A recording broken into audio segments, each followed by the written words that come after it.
What is the one thing I wish I knew before buying my 2006 Porsche Cayman S?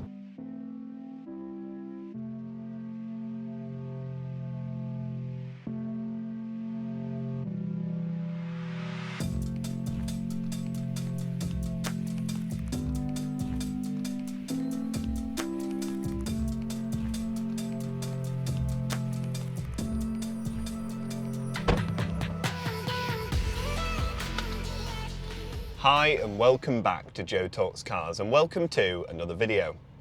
In this video I wanted to talk about one thing in particular. It's something that's been bothering me for a while now, and it's something that keeps popping up on Facebook time and time again. The subject is of course bore scoring. So regular viewers of this channel will know I am familiar with bore scoring, as this car unfortunately suffered with it. But in this video I just wanted to talk about some of the things that you can do to avoid bore scoring, or at least avoid buying a car with bore scoring. So anyway, without further waffle, let's get straight into this video and I'll tell you all about the things to look out for and why anyone can avoid this.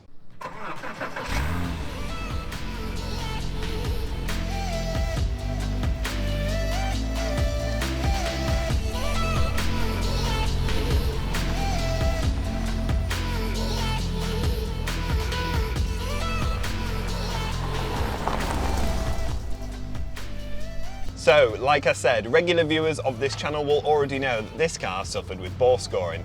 Had to have a full engine rebuild and it cost many thousands of pounds. It was absolutely devastating. And due to one thing that I didn't do when buying this car, cost me all that money. I open Facebook every single day and I'm a member of many different Porsche groups, a lot of 987 groups, and I can't tell you the amount of times I've opened it to see my car is using too much oil. My AOS looks like it's failing. Why is the blue smoke coming out the back of my car? And all of these posts are all about the Cayman 987S, and they're all from people that have just bought them. Pretty much, like me, bought the car without doing any research whatsoever, or at least having the car looked at before handing over your hard-earned money. And that is basically the thing that you need to be doing. I am sick and tired of opening Facebook and seeing people that have got Caymans that they've bought, they've owned a week, 2 weeks, and they're saying that it's suffering with using a lot of oil, or the exhaust tips are black, or there's blue smoke coming out the back on startup. And all the responses under it are, get your AOS changed, you know, maybe if you serviced it, change the spark plugs. They're all saying anything but, you've probably got bore scoring. Then you get the usual comments of, well, only 3% of cars have bore scoring, it's very unlikely that it's got it. How many miles has it got, and all those usual questions. The truth is, I do feel that every single Cayman 987S will eventually suffer with bore scoring. It's an inherent design issue that's not unique to this car. It is worth mentioning about this video also is that this is not just related to the Cayman 987.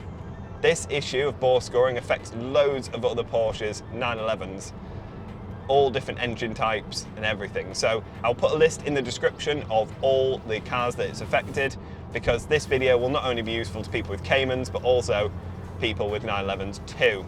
But anyway, like I said, I get really annoyed by looking at people's comments online and seeing that they've bought these cars without doing enough research or any research at all.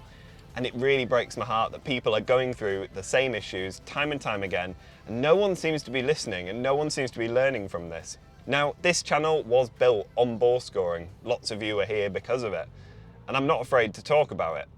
But I'm not also afraid to talk about my experience with it and how I ended up buying a car with bore scoring. The car was bought the same way that everyone seems to buy these cars, and that is just get in it, drive it, listen to this flat six, and you don't think about bore scoring. You think, this won't be affected, I'll be absolutely fine. You don't get the car inspected, a few months later, issues start to happen. You go to the online forums and everyone tells you it's extremely rare, it's unlikely to be bore scoring, so you start throwing parts at the car. AOS, all these different bits, you service it, you change the oil, you let it warm up, let it cool down. You don't move it and then turn it off and move it again. You park it on a hill. There's so many things that people tell you to do, all of which total rubbish. What in actual fact your car has got is early or late stages of bore score. This car obviously had bore score when I bought it, but the signs weren't really there. The car didn't burn any oil, and it certainly didn't have any blue smoke pouring out the back of it. But those issues started to appear and got gradually worse, and actually it wasn't even gradual, it was rapidly worse, to the point where I was chucking a litre of oil into this car every single week. So my top advice for anyone buying a Cayman is this: go out, choose a car, and have it in the agreement that if you were to take it away and have the car inspected and it has any signs of bore scoring, you will return the car. If they won't allow you to do that, walk away. You are allowed to return a car that is not fit for purpose, and a car with bore scoring is not fit for purpose. The money you have to plough into these is absolutely staggering and can outweigh the cost of the car in the first place. So you need to be super careful with that. Your other option, which is highly improbable and is what people told me to do, was taking a specialist with you to have the car scoped. Well, that's not realistically possible. Most garages wouldn't allow you to bring a mechanic in and start pulling bits off the car. It's just not going to happen. Your best option is find a really good specialist and get them to scope the car after you've bought it, with the agreement that if anything is found, straight back to the garage.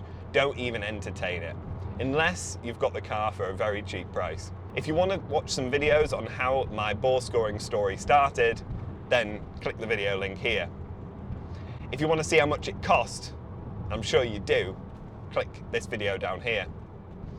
But anyway, like I said, this was only a very, very quick video to give you a little bit of advice, and hopefully someone will pay attention to this and we won't keep seeing countless people buying destroyed Porsches and financially ruining themselves for owning the dream car.